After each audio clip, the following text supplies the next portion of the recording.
the Northwest home for paranormal.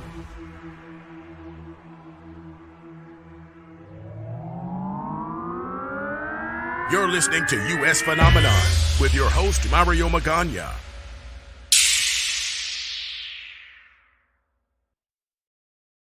It all began on a drive home from swing shift. The radio, my only companion, the voice of the legendary Art Bell, filled the car, a beacon in the darkness, speaking worlds beyond our own and stories untold that and secrets that kept just out of sight. That voice, those tales ignited a spark within me, a drive to seek the truth and explore the phenomenon that lies just beyond the edge of reason. From whispers from paranormal to echoes of the unknown, my quest began. So join me, fellow night travelers, as we continue this journey, delve into the enigmas of the night and uncovering the mysteries that await us. This is U.S. Phenomenon, where the search for the answers never end and the adventure is just beginning. We have a big announcement.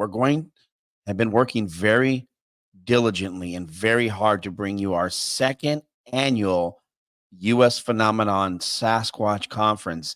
Go to my website, onairmario.com, and click on the link to sign up, all right? Because tickets will sell out fast. Tonight, we have a special guest who hasn't been here in quite some time. Someone who has blessed us and has been a part of this franchise for almost since the beginning. And what's interesting about Tom Sewid is how it came to be someone who just believed in the podcast at a very baby stage of this infancy of this show. But what was interesting is, like, when I go back during the pandemic, because that's when this show started, was having him how I came across Tom. So what's interesting about Tom was in a documentary that I was watching about Bigfoot. I think it was called I don't know if it was on Netflix or where this all came to be. And I was watching these podcasters and I was like, how is this possible? These podcasters are out searching for Sasquatch. And I'm like, they're terrible. This is garbage entertainment at its finest. But here I am watching, and about 45 minutes into this thing, the young whippersnapper of Tom Sewid, who joins us from Sasquatch Island, jumps on this magnificent, which I think at this point, I'm like, oh, this is it. I'm like, why the hell do they have these podcasters on? And I shouldn't say that, but if it wasn't for you, Tom, who joins us here on the U.S. Phenomenon show. Welcome to the show, Tom Sewid from Sasquatch Island. You were in a documentary that I was watching called Bigfoot Girl. That one. and what's interesting to me was she was kind of attractive, and I think that's what kind of had me hook, line, and sinker in. And then it was like, I was like, wait, I have a podcast. How do I get my stuff on the internet like that, or in Netflix or wherever I watched it at? And Tom, when you came on, and you guys, I believe you're in Vancouver Island, doing some research, and man, it was just interesting to watch how you just came in and just stole the show by far. Your pieces are so entertaining, and this is why I love having you on every time, is the components of what you bring to the table are so valuable. And I think that every time you come on, I always learn something new. And that's the beauty about this. And I know we've had you talk, we always have these conversations off air about doing the next Sasquatch conference. We're getting people asking about, when are we going to do another one? But what's cool is there's actually one coming up at the end of the month for, I want to say, Memorial Day. You guys are doing the third annual Forks Sasquatch Legends.com conference, right? Is that who's presenting this? Yep, it's the 2024 Forks Sasquatch Days put on by the town of Forks and SasquatchLegend.com. I'm actually here in the back room storage area and work area. I took a job with them about 5 weeks ago because they needed someone to help. And I said, hey, I'll go live in Forks because I get to go investigate Sasquatch when I'm not working. So I'm So, here so and I'll be emceeing the conference. It'll be held on the Memorial Day long weekend, May 24th to the 26th. It'll be taking place. We're going to close one of the side streets down beside the venue called the Forks Hall, right across the street from SasquatchLegend.com. And, I'll be emceeing. My wife, Peggy, she'll be performing our traditional Chonachwa Sasquatch regalia of our Kwakwaka'wakw Nation as I talk. We also have Squatch America, that's Scott and Hannah Violet. Dr. Robert Alley, everyone knows him, Rain Coast Sasquatch, Brushes with Bigfoot, two of his books, and he's been on numerous conferences and TV shows. We have Rich Gurmu, who used to live in Forks, and he was a police officer, and he has some incidents with Sasquatch, and he enlightens us with his beliefs and perspectives from the spiritual side. And we have Amy Boo, co-founder of Project Zoo Book and one of the Olympic project members. She'll be speaking along with Cindy Goodbrake. I requested Cindy to come to this conference this year because she's a North American Indian from Eastern Washington, and she brings a lot of information and counter stories from Eastern Washington from the North American Indian perspective. You got to remember those Indian reserves out there are vast, and most investigators can't get in there because they're out of bounds only for tribe members. So she's going to be sharing that with us. And of course, Shane Corson from the Olympic Project, he'll be speaking as well. So it's good lineup. We're gonna have a lot of fun. We're gonna have a lot of vendors. Hopefully, we'll have no rain. Not that it ever does rain in Forks. Look at this Indian. I'm right, rusting out here, man. right. Tom, I gotta ask. It's been a while since we've had you on, and I know there's so much going on out there in the world of conferences and people doing different things. And I, I, I guess let's really get back to the basics. What's been going on out there? What are you hearing? What's the beat of the drum of the latest intel in regards to the elusive Sasquatch, Bigfoot? Basically, like I don't listen to podcasts myself. I get For, interviewed quite a bit, and a lot of for sure. people No, ask me about it, and I don't just I don't you know, listen to them myself. I do more boots on the ground. Like when I got here to Forks, I put my few days of work in and I had a day off. So the reason I wanted to investigate here is because some young man from Forks came in and he said, I understand you're an investigator. I have a report a couple nights ago. He goes, I live at the edge of the wood, 3/4 of a mile east of here, at the edge of town where the forests start. And he said something banged my trailer 2 or 3 times and started to shake it. The pictures were banging against the walls, things were falling off shelves, dishes and pots and pans were making noise. He goes, I didn't know what it was. So I ran to the door and I opened it.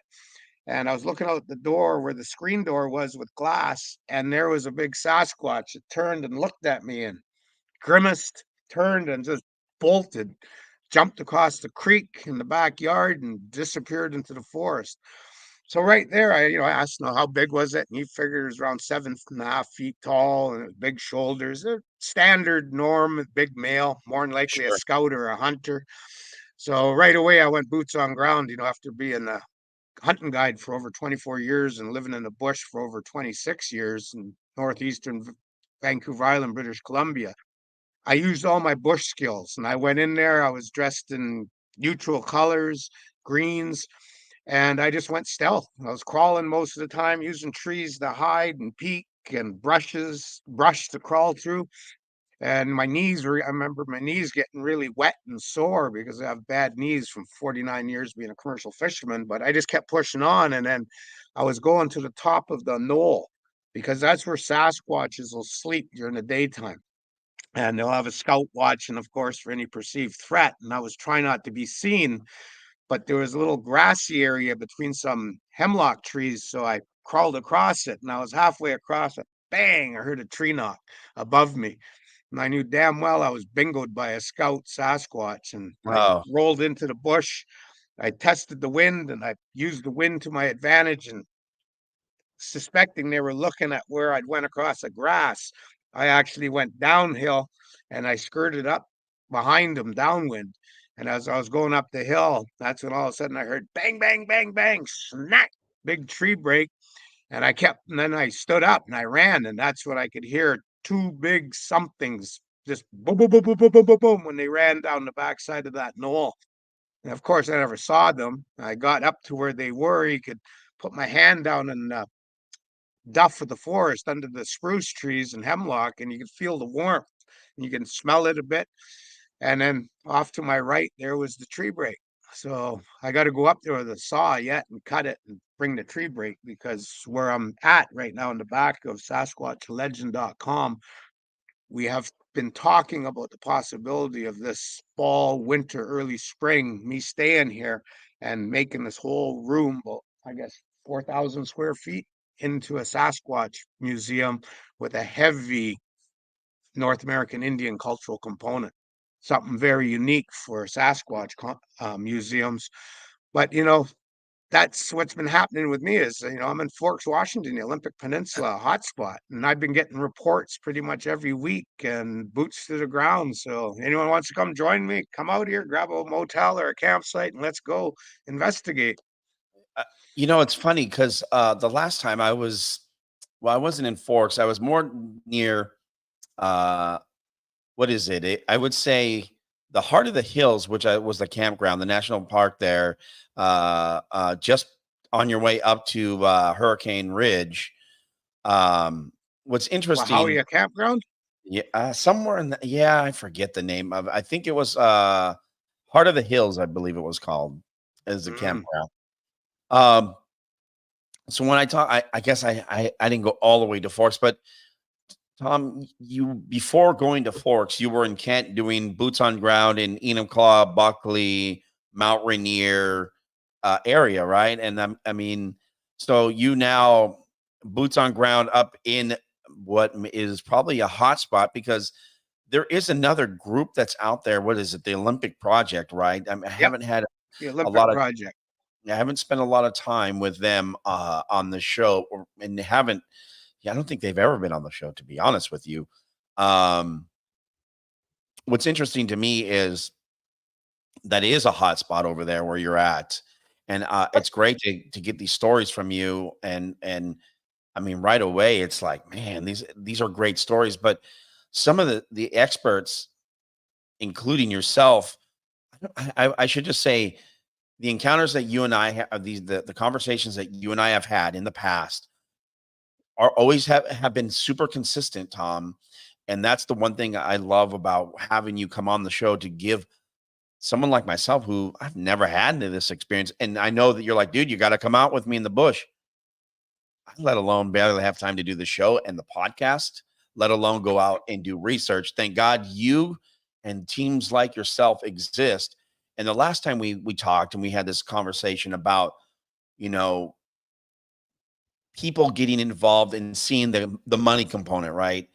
Of course, there's a dollar to be made in these conferences, but the government's getting involved to say, hey, you can no longer search for Sasquatch. I know you had been working on some projects about preserving the research component to be able to still do research and say, nope, you can't do this anymore. How has that been coming along? Oh, the government knows one thing in Canada and the US. Don't screw around with us Indians. We're more Yeah. Canadian and more American than they will ever be in a government position if they aren't an Indian. So, in other words, they might call it state land in the US and they might call it crown land in Canada.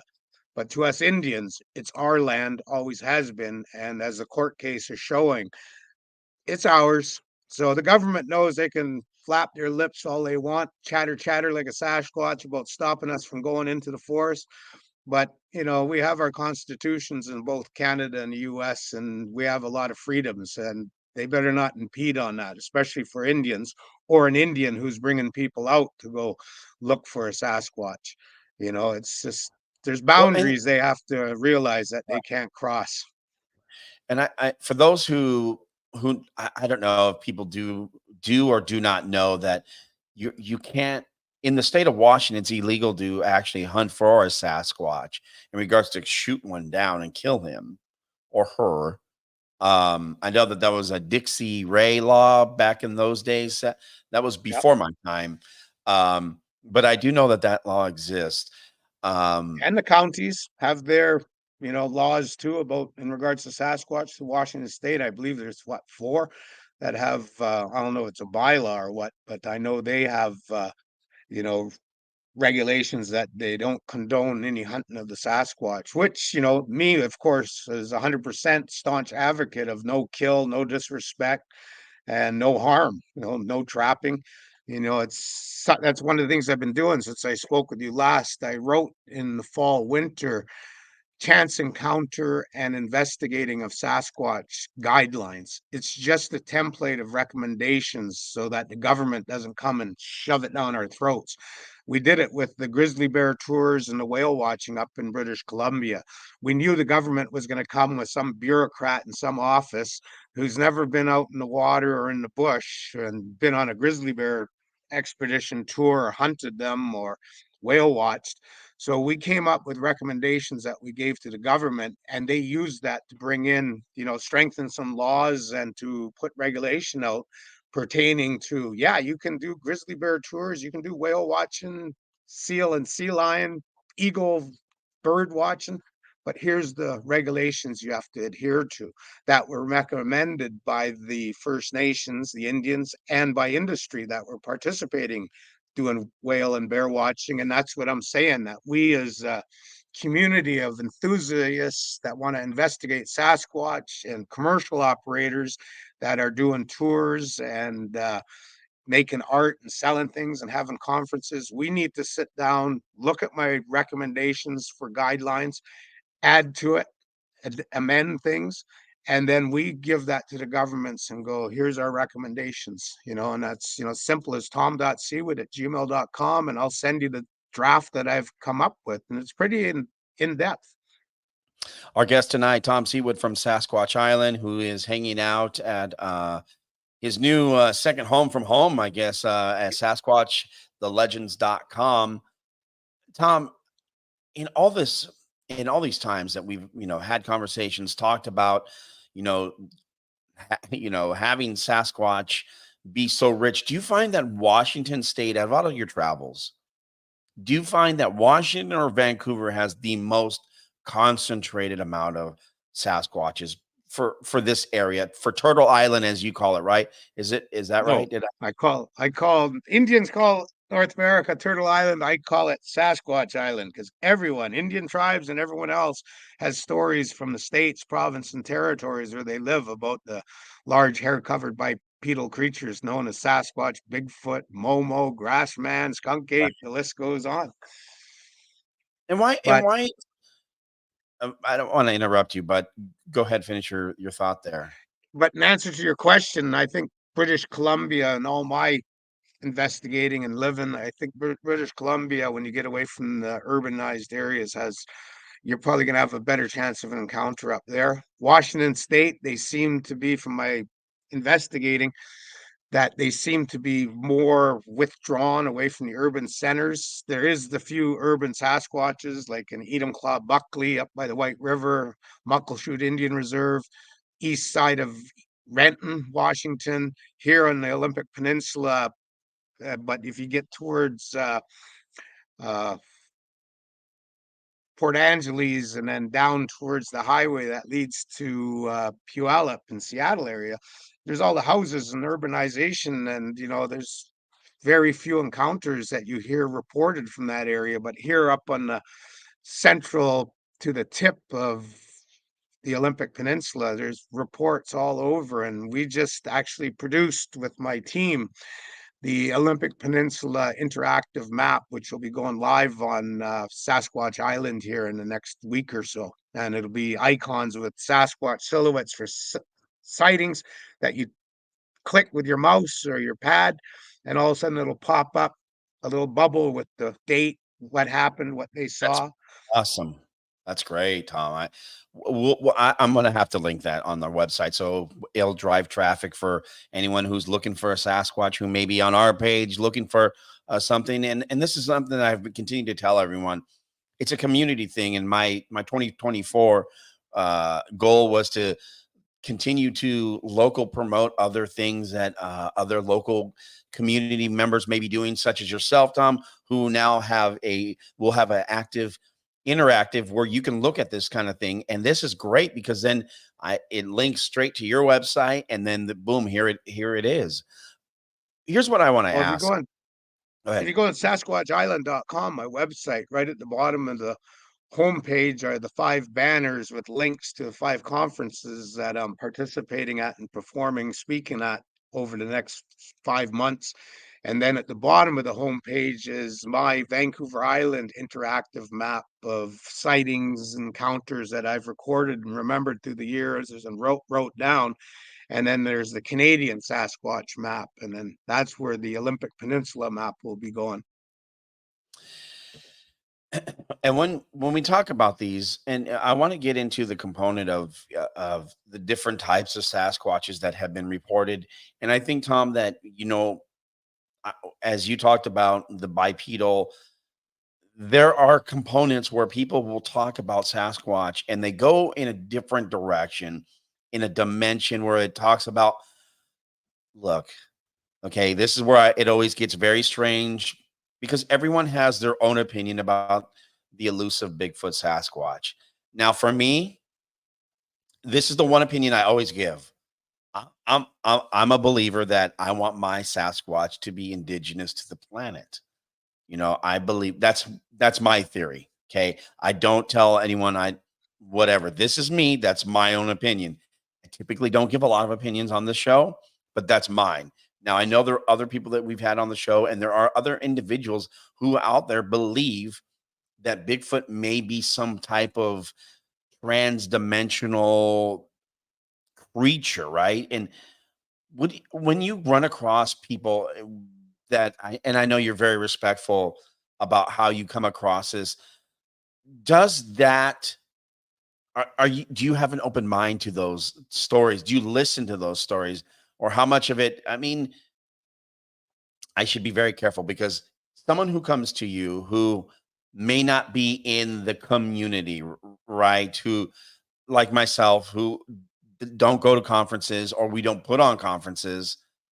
Well, that's not true, but you know what I mean? Like a general bystander who may have come across, seen Bigfoot, Sasquatch, but then watched them leave in regards to like disappearing through through the bush, through the woods, and all of a sudden they're gone. But to them, they thought they went through this time warp or whatever that portal might have been. Have you heard stories like that that are not people that Oh are God, yeah. eyewitness? I'm a critterist. I'm Bigfoot without the BS. I used to belong to Monster X Radio, and that was our logo. And having 6 close encounters with Sasquatch within 6 to 10 feet, and well over 30 encounters where I could smell them, hear them, know they're around me. I never experienced anything like cloaking, mind speaking, turning into orbs, flying in UFOs, and jumping through portals. So, but I did have something happen to me where I was harvesting shellfish just before dark, and the tide was low and it was just starting to rise, and I was towing my speedboat behind me in 6 inches 8 inches of water with hip boots on, bending down picking up cockles, a favorite food of Sasquatch. And all I remember is looking up to my right, and there was all I can remember is the longest legged black bear I'd ever seen in my life. And that was probably around 8 o'clock at night. The next thing you know, I woke up 4 hours later, tied to a kelp patch 3.5 miles away in my speedboat. And to this day, I don't know what happened in that 3.5, 4.5 hour period. And to me, what it is what I call a mental band-aid. When someone has had a very traumatic experience, be it, abused, raped, shipwrecked, sinking, you know, we don't see everyone every day and start squawking off about what happened to us. We sort of close it. And sure, there's Sure. some negative things, PTSD, and the list goes on. But after you had a traumatic event, it's like your mind kicks in and protects you with that mental band-aid. And that's what I think happens with a lot of the people that see cloaking, portal jumping, UFO flying, turning into an orb, and ooh, I had a mind speaking experience. Right. Well, I think when I get to the mind speakers, I kind of think, I think those people they've felt like an inferior human quite a bit in their life when they're trying to be grandiose and bigger. And I just don't buy it. It's like I say, I've had a lot of experiences. I lived in bush for months at a time. Sometimes I didn't have a fire for a couple weeks. Why bother having a fire? I ran out of cigarettes 2 weeks ago. No use having a fire, thinking, geez, I wish I could have a smoke because I smell smoke and I didn't want to smell like smoke because carrying my 22 or my 12 gauge, because I always had, you know, shotgun and rifle. But sometimes it was a 338 or a 30-30. I'd have a lot of guns, but I didn't want to smell like smoke because the animals will smell me before I see them or hear them. And you're trying to eat.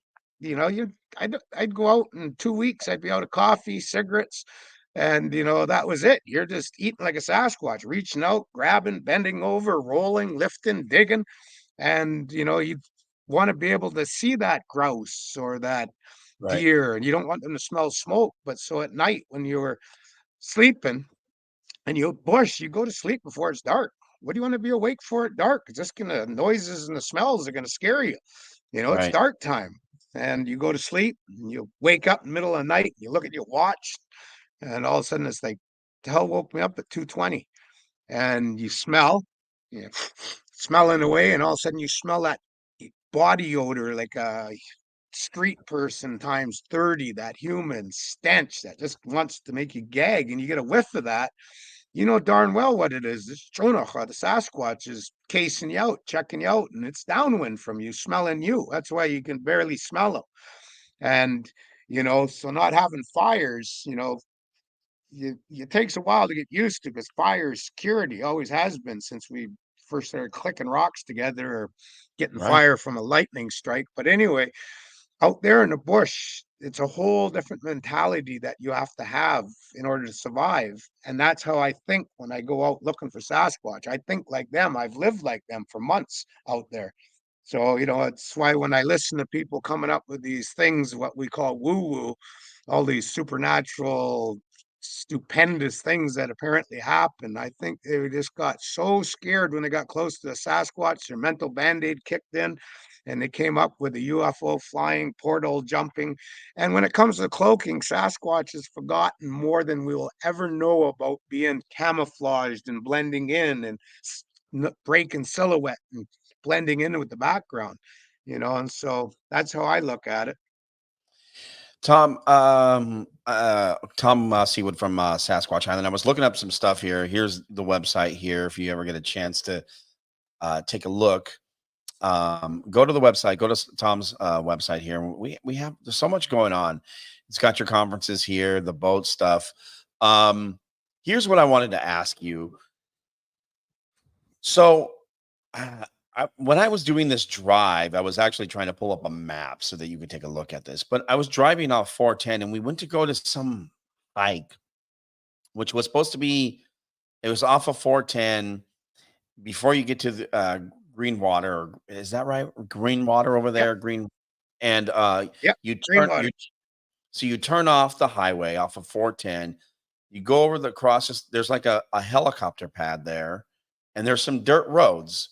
I was trying to pull it up on the map while multitasking because you know lazy producer didn't do his work. And Mm. so we drove up this highway, up 410, took the road, and now we're on the back cut. We're on the back roads. Now we're on the Forest Service roads. And so we're looking for the trailhead to go up. So we start driving. We hit the first pitch where the gate is open. So we go and we can, we're driving. We have the German Shepherd with us. He's, I brought him. I was like, no, let's bring him. And so we're going up. And in the first, we got to the second one and everything was cool as we continued driving up the road. What was different was when we got to like this area where after we drove through, there were sticks, Tom. There was like, I don't remember. They weren't big branches, but they were large enough, but they were like six, I don't remember how many, but there was enough that we had to take the four-wheel drive vehicle and drive over them. And I was like, oh, that's odd that they would be right in the middle of the road. So then I'm kind of looking around and I'm seeing piles of rocks as well, but organized and stacked accordingly to look like a little pyramid. And I'm like, well, Jesus criminy. I'm like, we're way the hell up here. And I'm like, well, I don't know who's up here, but somebody is up here. Then we run into the next pile of wood, and they were larger logs. And I was like, okay, someone doesn't want us going up here any further. We're going to turn around. We're going to go back down the mountain. The dog was barking at this point. We turn the vehicle around. We drive back down. I don't know. I never got out of the vehicle. I wasn't packing heat. Obviously for other purposes, why I didn't bring it, that's beyond my stupidity. But looking back, that time frame off of 410, I went back to look to see if there were like any uh, stories, and I believe someone said that there was some encounters up in the Greenwater area. I don't know if it was near the restaurant where they have their kind of thing going on with the Sasquatch, Bigfoot. I just don't recall, but I to me didn't. I felt like somebody else was up there. It's number one, you said you're on the road, you're driving, came across wood and Well, sticks across the road, then a bigger pile, rock not piles. Right right, there tells not me it's human. on a, not It's the on the highway, not the highway, but itself, but the side Forest Service. road. Yeah, Yeah. So right there, that tells me it's human. Probably got a marijuana patch out there or something. They don't want people going there. So, most of the people, like, they know whoever's going to go with a 4-wheel drive and drive over their stick piles means business. They probably got a 9mm and a rifle and a shotgun in their cab of their truck. So they don't want to really blockade them and anger them, but they're trying to keep the cityites, guys going up there with 2-wheel Oh, drive, low ride vehicles, things that, because I know I've done the same thing. And then the rock piles, this rock piling thing, there's only two encounters that I've read about. And one of them was a cat skinner who had a break and he jumped out of his cat, walked up a hill, and he saw the Sasquatches digging through the scree pile where the avalanche and boulders had gone down for years, and they're piling the rocks up. And then they got into the rodent nests and were eating them. And he witnessed all this. And late Dr. John Brindernagel, my good friend, he actually went to that place, wherever it is in British Columbia or Washington, and actually saw the holes dug into the boulder piles from that side of that mountain and he could still see the remnants of the piles the Sasquatches had piled up. And I heard one other case, which was from a native Indian up in northern British Columbia, that's comparable. Avalanche scree pile going after rodents, ground squirrels. Rocks are still there. I saw the pictures. I never went there myself. But then for the last 25, 30 years, while I was out in my native territories, being a native watchman, and even going out there hunting, harvesting, Sasquatch investigating to this day, those stupid yahoos from the concrete cities, they go out and they make these little stupid balancing piles of rocks. Well, we Indians have piles of rocks for a reason, and we know what our signs and piles are supposed to look like. So I'm always kicking them down and throwing boulders all over the place, going, stupid concreteites. How the hell don't they just mind their business? Quit piling rocks out in the bush. There's a reason for piled rocks, and they don't have a clue what that reason is. And it could confuse someone that needs to know that there's food stashed there.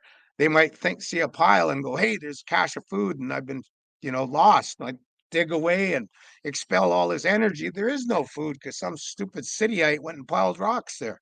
So don't pile rocks. And Sasquatches, they ain't going to put sticks on a side road and they ain't going to put piles of rocks out there looking all cute and hippie because they don't want you hairless humans to know that they're in that region right there. So they don't do things like that. The only times they'll leave structures is when they have their teepee structures and lean-tos that are menstrual and birthing huts for the Sasquatch females because males can't be around it. It's taboo, even for us Indian humans for thousands of years. And even when I was a grizzly bear hunting guide, whoever I was with at the time, girlfriend, because I wasn't married back then, they knew that if they were in that time of the month, Tom was sleeping on the couch or the other bedroom because I couldn't be around that menstrual blood because it's taboo. It's going to damage me. I'm not going to be able to get my animals, or it might make it dangerous when I'm being a grizzly bear hunting guide. So That's why Sasquatches have teepee structures and lean-tos against rock walls and big trees. And then, they don't retain water, snow, wind, or retain heat. And that's all they are, is signboards. There's a female Sasquatch in here with female blood, be it birthing or menstrual. So, you got to really look at these. And I know a lot of people put a lot of oats into rock piles and Sure. X's. I can't believe I just shake my head when I hear X's and I watch these people. I'm like, don't they know the wind blows? Blows a tree down from the southeast, blows another tree down from the northwest. You get an X. And it's just, you got to use your frontal lobes when you're out in the bush. You can't just look at everything and go, oh, that's a Sasquatch. The Sasquatch did that. No, some hippie or some cityite went and piled the rocks up. Tom Sewid from Sasquatch Island is hanging out with us this evening, who is getting ready for the third annual Forks Sasquatch Conference, which is going to be May 24th through the 26th. So if you're looking for something to do and you're ready to get out of town, look for something. We're going to try and make it out there. It's going to be a fun event. We're going to try and do some streaming out there as well. I'm excited about that. Tom, I know we've talked about this before, and this is interesting to me. And I know we talked about Sasquatch going rogue and these different stories back in the day. For those who may have never heard these stories, I still am a firm believer. This is an interesting one to me. Now, we know that that assistant professor from the University of Washington went missing in Mount Rainier. And here's why I asked this, Tom. It's very interesting to me that a gentleman who went into the Mother Mountain Trail, which is a 14-mile, I believe, loop, and the time of year was like late September, early October, I believe. He still hasn't to be. No one has found him. His family said he had gear. What's interesting to me is that the only thing they found was his water bottle. Where was the rest of his tent, backpack, everything else? Now, I ask you this because do you think that someone who goes hiking in these, I don't want to go down the missing 411 path, but I'm just asking, is it possible that when you go out hiking, I know it could a Sasquatch take a human and just be like, out you go? Oh, yeah. I had red kidney beans for lunch today. But my ancestors, the society I belong to called Hamatsa, we used to eat beans, human beans, and most Pacific Northwest coastal indigenous tribes used to practice that with different societies, or even up in the Arctic as early as recent as 1942 during the Second World War. The Canadian government was so involved with the Second World War, they forgot about the Inuit, what they used to call Eskimos up in the Arctic, and community faced starvation and they went to cannibalism. Andy Mountains plane crash. So that's why I Yeah. always say the Sasquatches, they like humans, they like beans, human beings at times. You think about it. Survival. And you wouldn't want to get in a shipwreck or a plane crash with me, because I'll be looking at the weakest one of the bunch and thinking how we're gonna smoke them up. You got to live. That's bush instinct, and a lot of people have forgotten that. The Sasquatch hasn't. So when a rogue gets as a head of a Sasquatch clan, nature's code dictates that any pack that has a dominant male female, another dominant male will eventually boot them out, beat them up, kill them in some cases. But regardless, the head of the Sasquatch clan, wolf pack, lion pride, and the list goes on. When they get ousted, just like me, when my mother and my children pointed at the door in 2008, March 14th, and said, "Get the beep out of here. I don't want you a part of this life no more. We're splitting up." I almost snapped.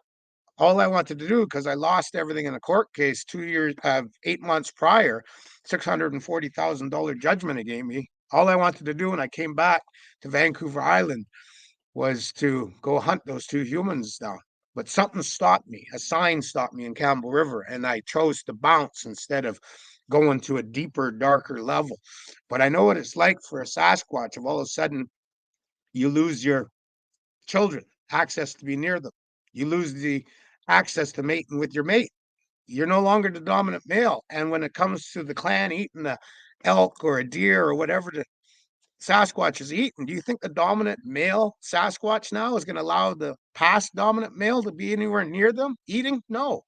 So same with me. I don't have my wife's ex two husbands and visiting us or coming to the house, nor would I ever. Get out of here. Come around sniffing around. She's my lady now. That's the way Sasquatches act, the way real men should act. So with Sasquatches, when they lose their leadership and their access to their children and their clan and their mate, just like some people go postal, something snaps and that Sasquatch gets meaner and bigger. And now he's I've been close to a rogue and I know him. I knew that I couldn't go mushroom picking or hunting or shellfish digging on these two islands because he liked to throw things at me and he got more and more aggressive the third time I was near him. So I didn't push boundaries. I'm not going to mushroom pick or hunt or dig shellfish on those two islands. They're his. He's a rogue. He's always been a loner, and the reports of him go back 20 years, and he's done some pretty mean things to humans. But if you push his boundaries and he starts throwing things at you or shaking foliage or tree Right. knocking or tree breaking or pounding his chest or charging at you and stopping, but you can't see him, or even if you do see him, you be a dumb human and keep going. You're going to be a steaming coiler on that forest floor the next day because he's going to chaw down on a good chunk of your flesh. That's bush code. And, these people going missing. It's unquestionable. Sasquatches are taking some of the people that are going missing out there and not finding stuff. Well, to me, Sasquatches are just superb, perfect human. They don't have tools, weapons, so they don't have warfare, but they do have cannibalism. So us hairless humans, and they probably eat their own as well because bush is bush, and you're going to be hungry in bush. You're going to eat whatever you can eat, and Sasquatches are following that code of nature, and the ones that snap, they're the ones that get bigger, more aggressive, and those are the ones when you study the missing people thing, which I don't, but I mean, I've heard a few stories from up in northern British Columbia where they suspect some of their missing indigenous people are from Sasquatches, and they have hard evidence on that, but they don't talk about it and things like that. They just make sure that people go in the bush two or more and carry firearms. Tom, when we talk about Sasquatch rogues and what do we typically think the lifespan of a Sasquatch might be? I mean, if we had to guess, are we talking like 75, 80 years, or are we talking shorter than that? Well, most hairless humans think they're superior to a Sasquatch, so they come up with, oh, they probably live like we used to live before medication, 45, maybe 55 years on average.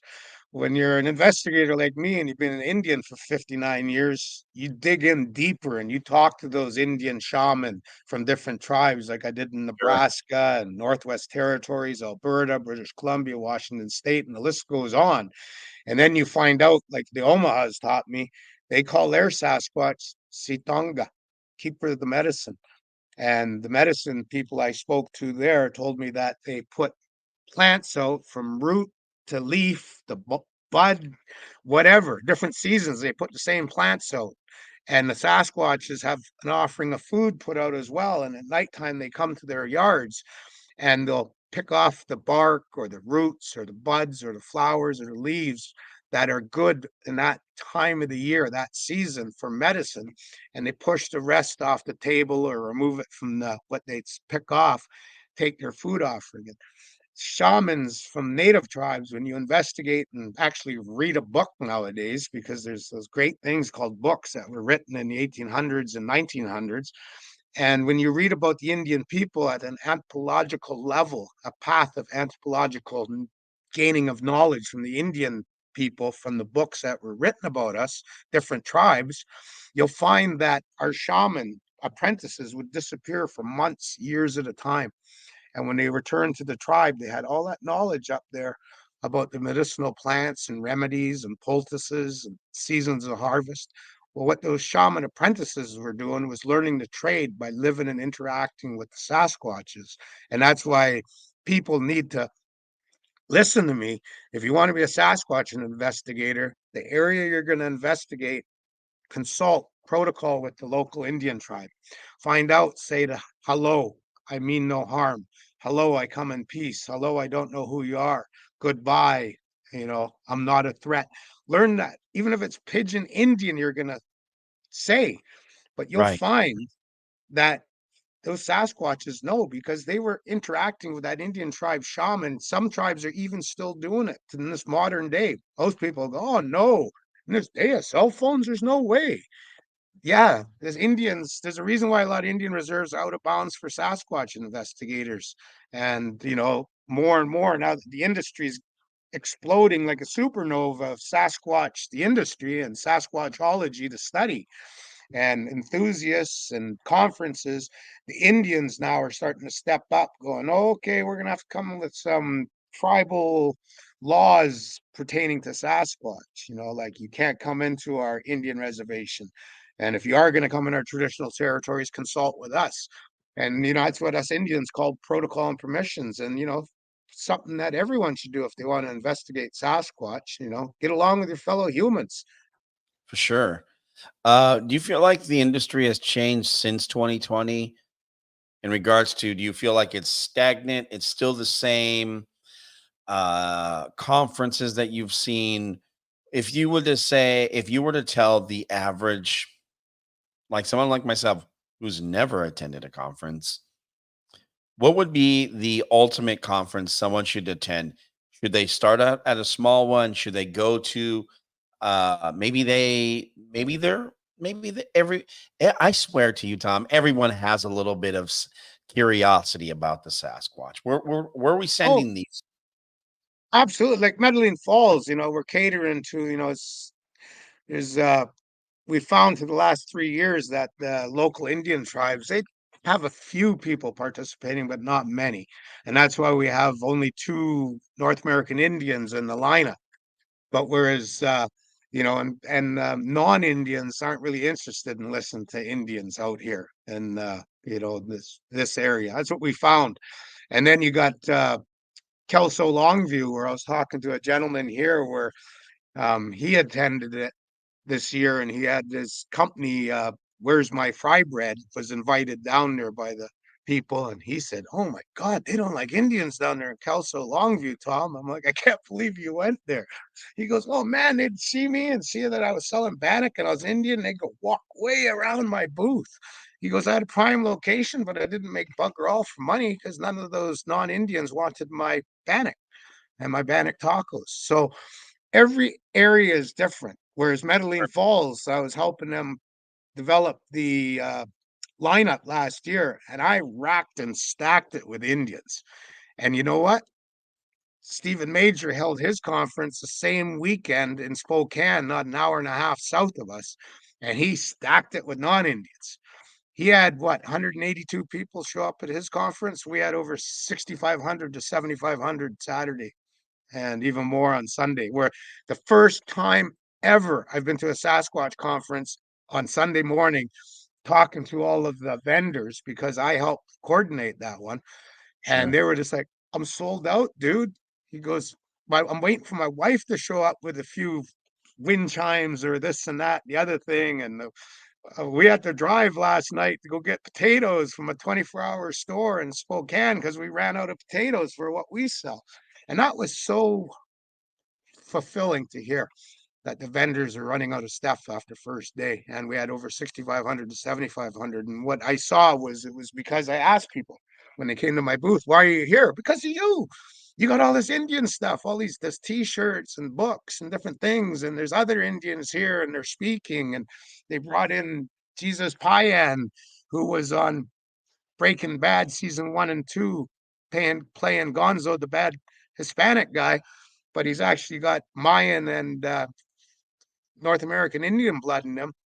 And he was there because he runs Breaking Bad, and he couldn't believe it. First Sasquatch conference he ever attended. And he goes, Tom, they were so welcoming and they wanted to know about me. And I said, yeah, I said, but you got to watch what conferences you go to, though. Somewhere, you know, they don't really care for the native Indian part or participation. So you got to really watch. I think when we talk about conferences and interactivity, uh, it's key to me. Like when there are so many out here, I try to protect and preserve what I promote, how I promote it.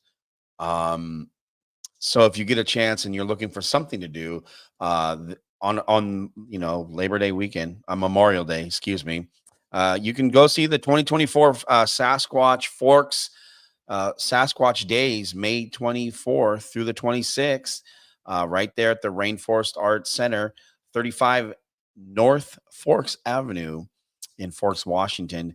You can go to SasquatchLegends.com. We'll have a link posted if you're looking to get tickets. Tom, I got to ask you, you always go out, you're always in the bush, you're always learning something new. In all of your discoveries and all the research you've done over your career, do you feel that you're closer now, or do you feel like you're further away from catching said Sasquatch? I've bagged and tagged him on a trail camera, FLIR Sure, for 16 minutes and 40 seconds. Uh, Partner in my team that I sent cell phone because he lives in the Indian Reserve in Omaha, and he didn't have any money, so we sent him home when he visited. We flew him out to Seattle to go investigating and show him the Pacific Northwest, and we sent him home with his smartphone, uh, FLIR for his cell phone for night. And a week later, he phoned me. He goes, Tom, I'm sorry it took me so long to get a video of a Sasquatch, Tonga. But here you go. I uploaded it to the cloud. I looked at the cloud and I'm like, what are you apologizing for? I said, I figured a month to 6 months before you got anything, and it took you not even a week. So yeah, I've bagged and tagged the furry bugger, and I will do it again. I got a P1000 Nikon camera with a built-in zoom lens, and goes about sure, that long. And man, you can see craters on the moon with that thing. And trail cameras, parabolic listening devices, FLIR that attaches into my cell phone, FLIR monoscope, Scout 2.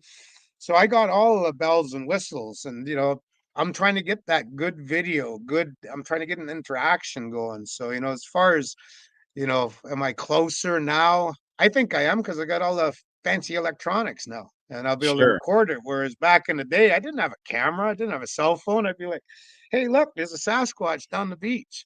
Then we all Yeah, look at it, smoke our yeah. cigarettes. Oh, Just let he it be. noticed us. He's going back in the bush. That's funny when you say that.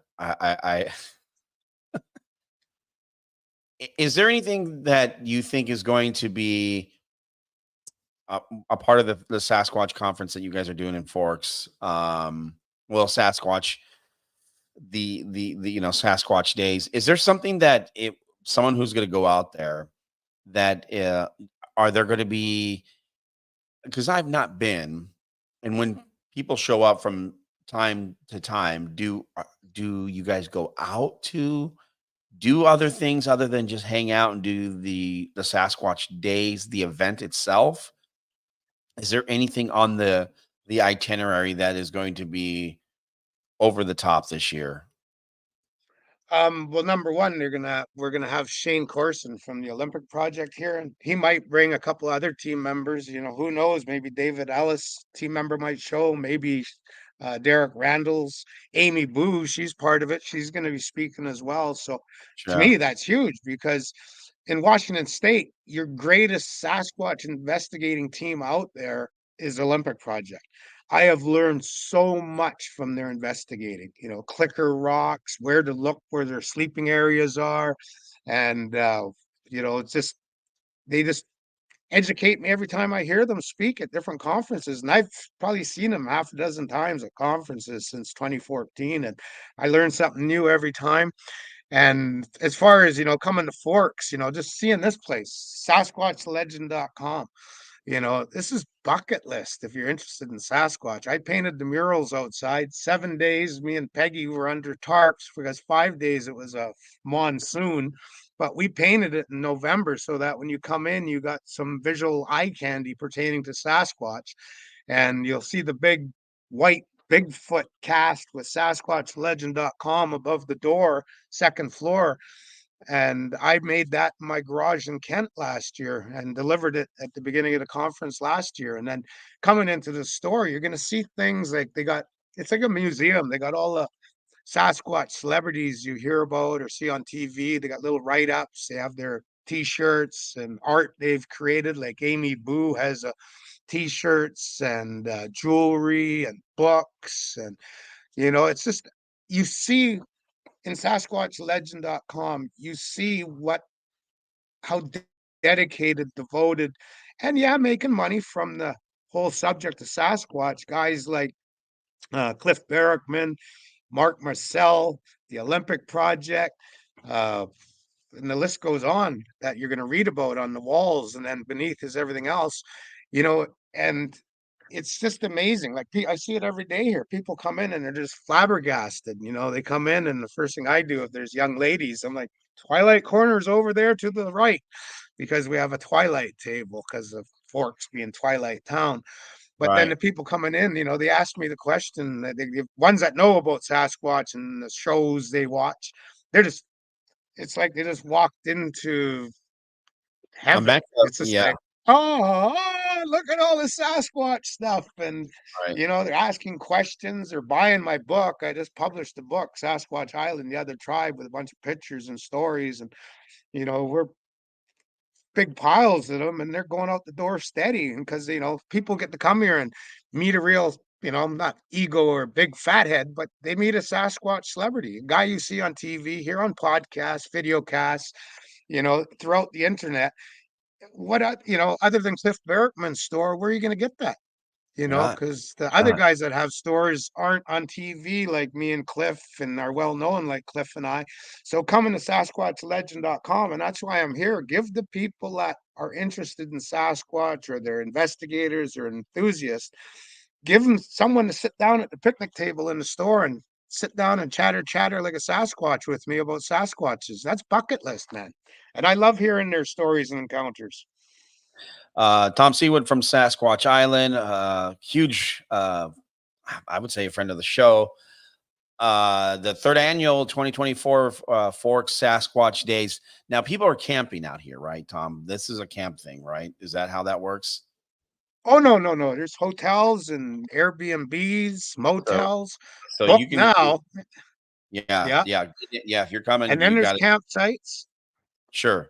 Yeah. So, however they want to do, and are people eating together at the conference, like at a lunch break? Is there places for people to eat there, or are they breaking off to go out to restaurants in town and then coming back to the conference? It sounds like we're feeding people because Ken and Lori, the owners of SasquatchLegend.com, gave us sandwiches 2 days ago to try out that they're going to be serving. And they're really good. And then this morning they had breakfast biscuits with ham and cheese and egg for us to try out. And they were really, really good. I put hot sauce in mine. No, Sasquatch hot sauce, Lyle Blackburn's hot sauce, one of the famous Nice. Sasquatch guys. And man, it's hot. But yeah, but there's restaurants all over, and Forks is open arms about the Sasquatch Festival because they want to see people going into all the restaurants, and I highly recommend every restaurant. But my favorite burgers from the Shell gas station as you come into town, just a block away from us. Man, that woman, she used to cook in a logging camp. She can make clam strips and burgers, I tell you. Wow. So now I know. The third annual Forks Sasquatch Days 2024 is just around the corner. So if you want to be a part of it, I would tell you to go to SasquatchLegends.com so you can get to get tickets, which are available. So, or you can go to Tom's website as well at SasquatchIsland.com. Have all the pertinent information. We'll also have it in the podcast. Tom, it's always a pleasure to have you come to hang out with us. It's always crazy how fast the time goes on these shows. But can you let me tell you something. We have a huge announcements coming where we might actually be able to have you on the show.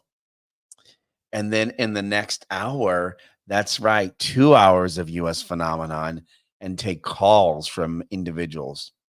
We're excited for the launch.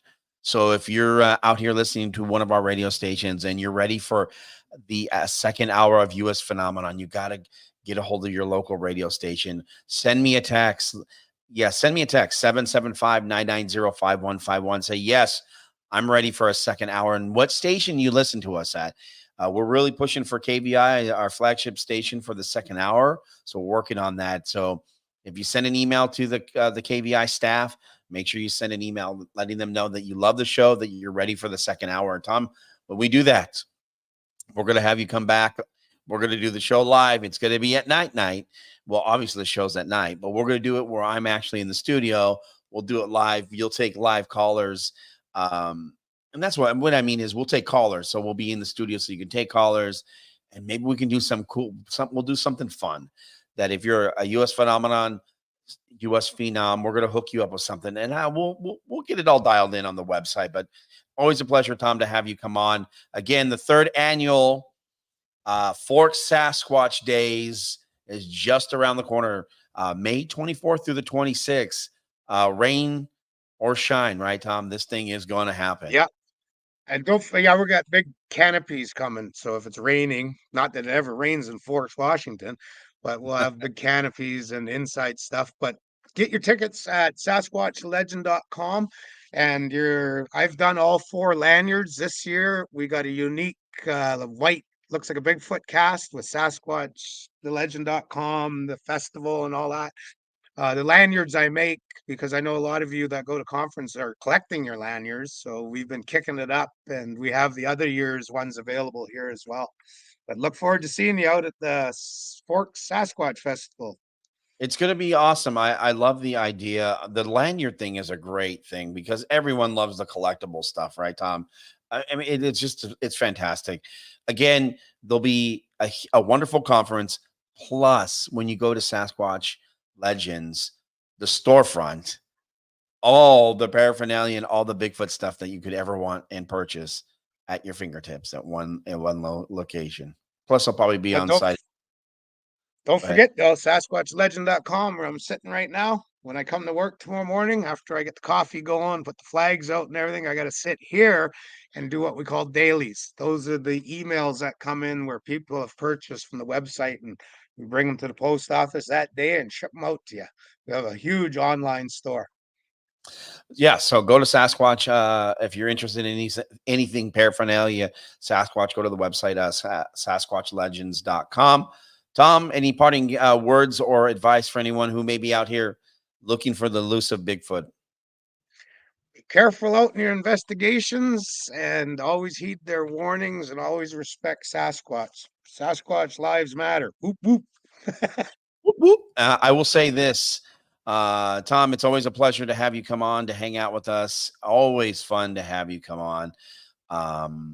We'll have to do it again. As I conclude tonight's voyage into the extraordinary, I express my deepest gratitude to you, the listeners of US Phenomenon. Your unwavering curiosity and passion for the unknown makes this journey through the cosmos in the corner of our reality possible.